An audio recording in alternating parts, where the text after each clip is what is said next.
नमस्कार, मैं हूं अशोक वर्मा। आप देख रहे हैं टीवी 20 न्यूज।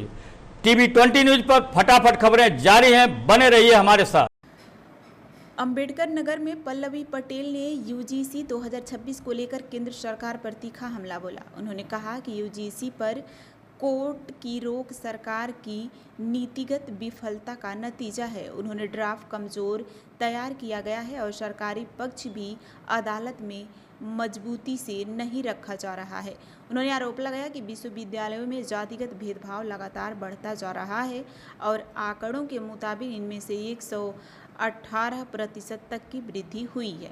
पल्लवी पटेल ने भाजपा पर निशाना साधते हुए कहा कि एसआईआर केवल एक जुमला है और सत्ता कमजोर पड़ती देखे वोट को प्रभावित करने की साजिश रच रही है। साथ ही उन्होंने कहा कि अपना दल जातिगत जनगणना की मांग को लेकर सदन से लेकर सड़क तक आंदोलन तेज करे। देखिए, भारतीय जनता पार्टी और जब उनको लगता है कि वो किसी एक मुद्दे पर घिर रहे हैं तो वो तुरंत दूसरे मुद्दे की तरफ इस देश की जनता को और इस देश के तमाम राजनीतिक संगठनों को घुमाने का काम कर देते हैं। जब वो एसआईआर में फंसे तो कोई और मुद्दा ले आया, जब पुलवामा में फंसे तो कोई और मुद्दा ले आए, जब एलपीजी में फंसे तो कोई और मुद्दा ले आए।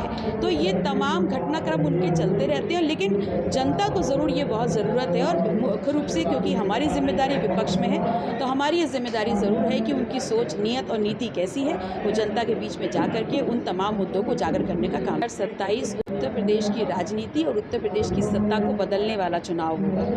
और ऐसे एसआईआर के बाद तो गंगा जी में बहुत पानी बह गया। एसआईआर मैंने तब ही नहीं भरा था, अभी भी नहीं भरा, क्यों भरूँ मैं? एसआईआर भारतीय जनता पार्टी की केंद्र सरकार का एक बहुत सोचा समझा षड्यंत्र रहा है। भले ही आपके सामने चुनाव आयोग दिखाया जा रहा है, लेकिन चुनाव आयोग इस षड्यंत्र में मोहरा मात्र से ऊपर और कुछ नहीं है। और भारतीय जनता पार्टी जो लगातार 2024 में 400 पार का आंकड़ा लेकर के चुनाव में उतरी थी, इस देश की कुछ सजग जनता ने 293 में उनके विजय रथ को रोकने का काम किया है।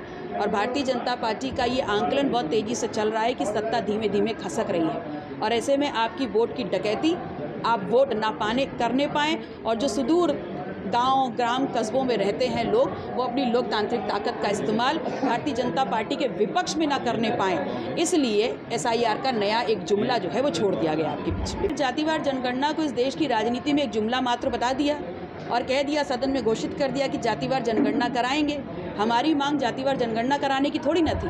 हमारी मांग ये थी कि जातिवार जनगणना आप कराइए, लेकिन कब तक कराएंगे और उससे निकलने वाले जो आंकड़े होंगे उसको आप किस प्रकार से लागू करेंगे, हमारी पूरी मांग ये थी।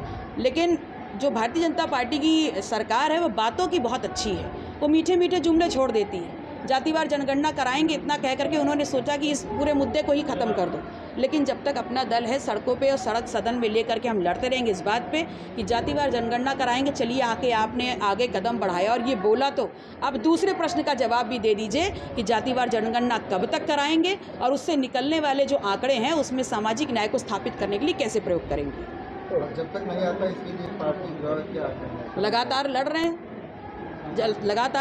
जब तक यूजीसी विनियम 2026 लागू नहीं होगा, जब तक जातिवार जनगणना करा करके उसके आंकड़े का सही प्रयोग करते हुए सामाजिक न्याय को स्थापित नहीं करा जाएगा, अपना दल लगातार सड़कों और सदन पर लड़ाई लड़ेगा।